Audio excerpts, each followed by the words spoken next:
Sorry banget. Sebagai user MagSafe newbie yang baru ganti iPhone XR ke-13, jadi dari kemarin tuh lagi suka belanja aksesoris-aksesoris yang berhubungan sama MagSafe gitu. Dari casing, udah berapa banyak gue beli casing, wireless charger sekaligus dockingnya yang nempel ke dash shelf, terus powerbank. Powerbank MagSafe juga. Jujur aja ini impulsif sih ya, karena iPhone 13 ini gue pakai seharian nggak ngecharge pun aman-aman aja. Ngecharge-nya cuma pas malam aja gitu. Lupa ngecas. Oke, jadi sebenarnya di video ini gue pengen ngebahas barang baru dari Neo. Neo tuh kemarin kita pernah bahas yang Neo Melo Buds ya. Dia tuh sub brand dari Nowhere juga, Nowhere Gear. Surprisingly memang si Neo Melo Buds itu oke banget karena harganya dia yang budget, tapi kualitas audionya itu udah oke by defaultnya dia, dan dia juga ada support sama Tuya app, jadi kita bisa atur EQ-nya. Nah sekarang mereka itu keluarin namanya Neo Melo Headset, tapi ini kan kita bahas nanti dulu. Yang kita akan bahas dulu adalah powerbank-nya.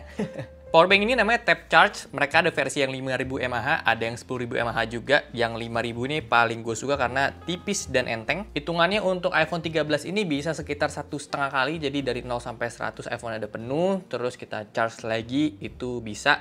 Tapi dengan catatan juga tergantung pemakaian ya. Kalau sambil di charge sambil dimainnya juga pasti nggak akan bisa sampai 1,5 kali gitu. Dan jujur secara pemakaian gue pribadi juga ini cukup banget, cuma bawa satu powerbank dengan kondisi HP-nya itu waktu gue bawa nggak full seharian keluar juga ini masih nggak masalah. Dan kalau mau lebih powerful, misalnya kalian keluar dengan load pekerjaan si HP-nya itu ekstra banget kayak buat sambil ngerekam video, buat meeting online gitu ya, gue saranin pakai yang 10.000 mAh ini sih. Secara desain jujur gue suka banget karena simple dan warna titaniumnya juga ini oke. Ada dua warna lainnya kalau kalian mau, yang warna silver dan hitam. Bagian MagSafe-nya ini dia pakai bahan rubber, jadi buat ke belakang HP once nggak pakai casing pun aman, nggak akan lecet.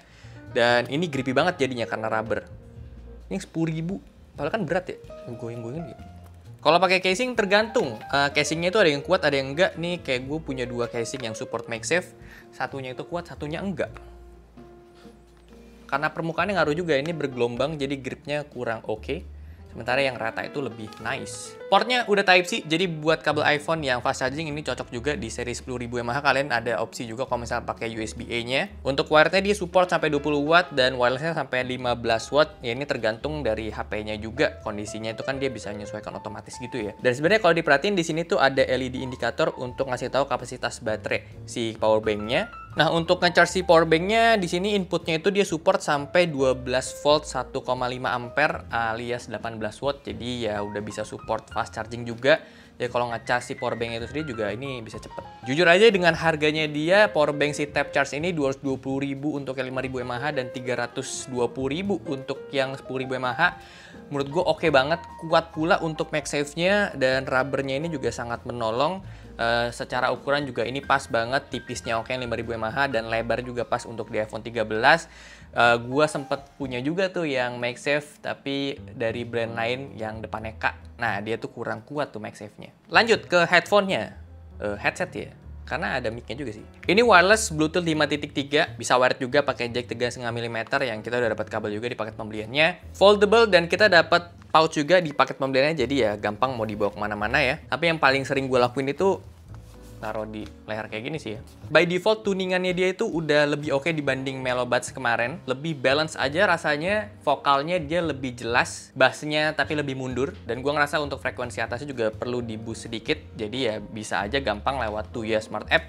Kita bisa custom EQ-nya dia atau bisa pakai preset yang ada. Cuman gue rekomendasiin untuk custom aja sesuai sama kebutuhan kalian. Jadi beres, udah enak, beneran enak suaranya di harga segini. Dan udah langsung ke save juga ke headsetnya, jadi nggak perlu buka-buka si Tuya App lagi. Mikrofonnya ini udah ada ENC dan ini untuk suaranya.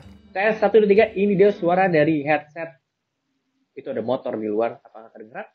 Ini suara dari mikrofon Neo Melo Headset. Kalau gue dengerin dari hasil rekamannya, suara mikrofon tuh kayak jauh gitu. Mungkin catatannya kalau misalnya kalian untuk teleponan, untuk meeting, vokalnya agak dikencengin aja sedikit. Ya, jadi menurut gue untuk si Melo Headset ini di harga 170 ribuan, fiturnya oke, lengkap juga. Dan ya gue paling suka sama Tuyanya sih. Dia bisa custom EQ itu menurut gue udah oke banget. By default juga tuningannya udah lumayan enak, jadi nggak perlu repot juga kalau misalnya kalian nggak mau custom EQ-nya. Secara desain juga gue cukup suka, kecil, minimalis, juga mencolok perhatian juga kalau dipakai di luar gitu. Beberapa catatan dari gue pribadi ada di bagian ini aja sih, ujung-ujungnya itu di bagian yang kepisah-pisah, part yang kepisah ini. Kalau bisa dibikin agak rounded, menurut gue akan lebih perfect, akan lebih aman.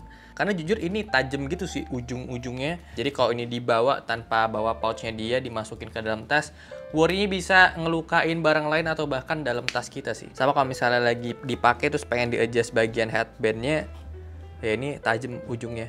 Itu aja sih. Earpadnya gue suka empuk, kedalamannya juga ini pas, ukuran bulatnya di kepala gue juga ini oke banget, nggak ada celah sama sekali ketika gue pakai. Cuma mungkin menurut gue akan lebih perfect aja kalau misalnya earpad ini dipakai yang polos gitu ya, synthetic leathernya, bukan yang keriput-keriput, karena ya desainnya juga udah minimalis gitu. Untuk media control ada 3 button di sini, terus ada switch on off di bawahnya. Di sini ada gaming mode juga, kalau misalnya kalian mau lebih minim latency, tinggal pencet aja yang bagian tengah ini.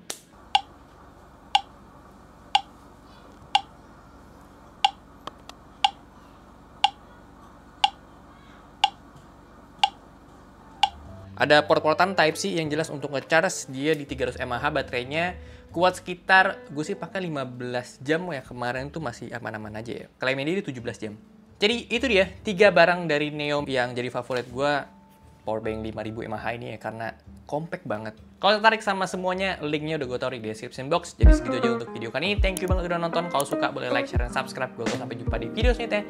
Terima kasih.